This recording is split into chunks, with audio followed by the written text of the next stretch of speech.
प्यार का चस्का हलवा खाने के बाद अमित आराम करने के लिए सोने लगा।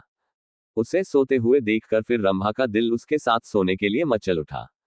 वह उसके ऊपर लेटकर उसे चूमने लगी तो वह उससे बोला, तुम्हारा दिल दोबारा मचल उठा है क्या?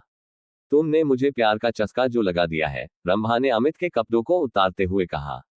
इस बार वे कुछ ही देर में प्यार का खेल खेलकर पस्त हो चुके थे, क्योंकि कई बार के प्यार से वे दोनों इतना थक चुके थे कि उन्हें गहरी नींद आने लगी थी।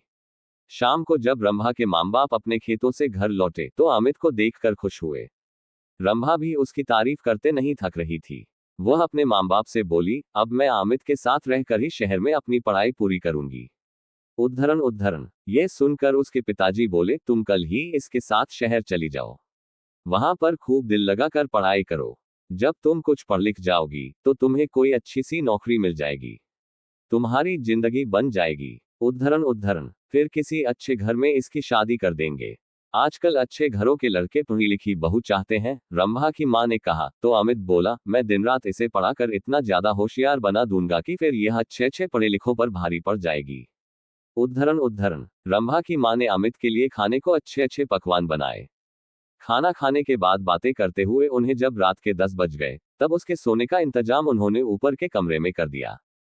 जब अमित सोने के लिए कमरे में जाने लगा तो चंदा रंभा से बोली, कमरे में 2 पलंग हैं, तुम भी वहीं सो जाना। वहां पर अमित से बातें करके शहर के रहन सहन और अपनी पढ़ाई लिखाई के बारे में अच्छी तरह पूछ लेना। उद्धरण उद्धरण। ये सुनकर रंभा मुस्कुराते हुए बोली, जब से अमित घर पर आया है तब से मैं उससे खूब जानकारी ले चुकी हूँ। पहले मैं एकदम अनाड़ी थी, लेकिन अब मुझे इतना होशियार कर दिया है कि मैं अब सब कुछ जान चुकी हूँ कि असली जिंदगी क्या होती है। ये सुनकर चंदा खुशी से मुस्कुरा उठी। वे दोनों ऊपर वाले कमरे में सोने चले गए थे। कमरे में जाते ही वे दोनों एक दूसरे पर टूट पड़े।